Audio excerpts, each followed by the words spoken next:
You have probably seen this kind of ultra smooth, lifelike shading in many of my drawings.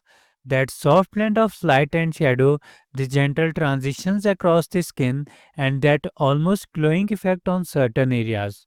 And many people often ask me, how do you get that smooth, professional finish? What's the secret behind that glow? Well, there is one powerful tool that I rely on in almost every drawings: charcoal powder.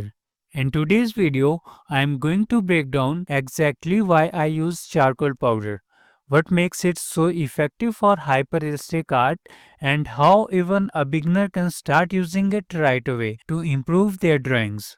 Whether you are just starting out or already advanced, this tool can take your drawing to the whole new level.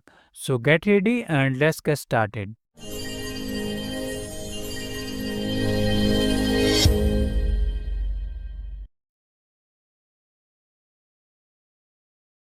Charcoal powder is essentially ultra-fine dust made from charcoal. You can buy it ready-made or you can even make it yourself by grinding down charcoal pencil lead or charcoal sticks.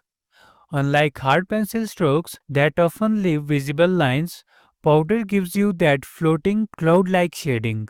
It spreads out evenly and blends beautifully. Especially on skin, it allows you to cover larger areas quickly while keeping your shading soft, smooth, and completely free of harsh marks. That's one of the biggest advantage when creating realistic textures.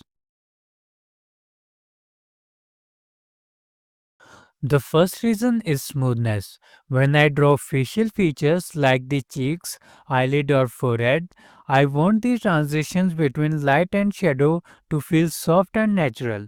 No visible pencil lines, no patchy areas, just clean soft gradients. Charcoal powders helps me achieve that airbrushed finish that looks soft and real even when you zoom in. Another major reason is speed. When I have to shade a large area like the background or the base tone of the entire face, doing that with a pencil would take a very long time. But with charcoal powder and a soft brush, I can get that smooth coverage in just minutes. It is not only faster but almost very efficient because I can control the intensity by adjusting the pressure and layers. Realism is not just about getting every wrinkle or pore right. It is also about creating the illusion of depth. Shadows are not just dark, they have layers, tones, and gradients. Charcoal powder lets me build that gradual transitions from light to dark, from the soft grays to deep black, without any harsh lines. It helps me make features like eye sockets or jaw lines feel like they are popping off the page. And brushes gives me way more control than a pencil ever could.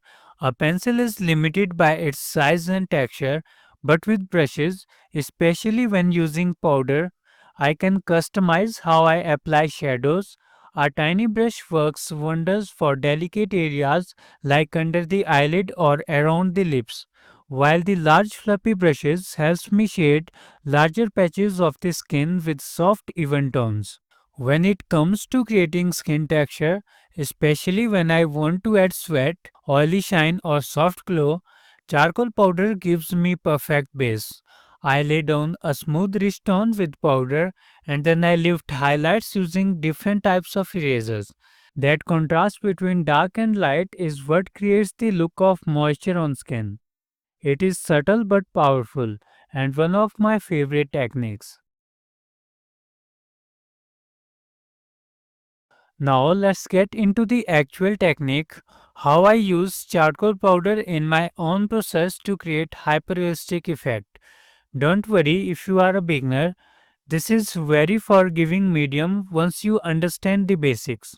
I always start by dipping a soft brush lightly into the powder, just a little bit is enough.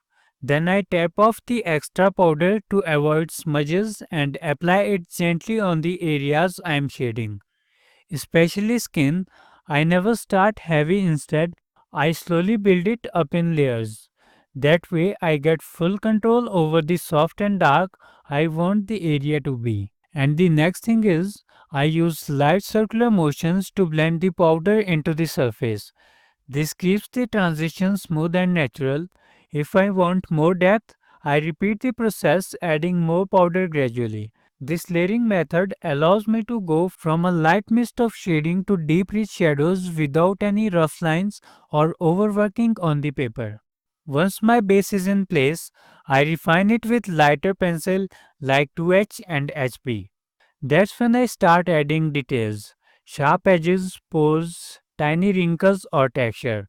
The powder acts like soft underpainting, giving me a smooth surface to work on. It enhances the details without making them look forced or too sharp. Now comes one of the most important steps, lifting highlights. I use variety of erasers to gently remove powder from areas where I want light to hit. This helps me to add glow on cheekbones, around the nose or across the forehead. You can also use different shapes of erasers to create specific effects like pores, sweat beads, or shine. For the finishing touches, I use tools like white jelly roll pen or sharp tip electric eraser. These help me create those ultra bright highlights, especially on water droplets or shiny skin. When laid over a dark powder base, the contrast is striking. It makes the artwork come alive with realism. When I started using charcoal powder, my drawings went from flat to realistic almost overnight. I began to understand how light and shadow actually behave on skin. It taught me how to build soft transitions, how to avoid harsh lines, and how to create atmosphere in my portraits. If you are stuck with rough shading or you feel like your work lacks that smooth professional finish, this might be the missing piece. Charcoal powder won't do all work for you, but it will open up new possibilities and make your shading much forgiving and flexible. So that is why I use charcoal powder to get that smooth creamy shading, fast coverage, rich depth and full control over every part of the drawing. It is honestly one of the most essential tool in my kit and I encourage every artist to at least try it once. If you enjoyed this video, make sure to like, share and subscribe to the channel for more tips and tutorials on realistic drawing. Thank you so much for watching and I'll see you in the next one.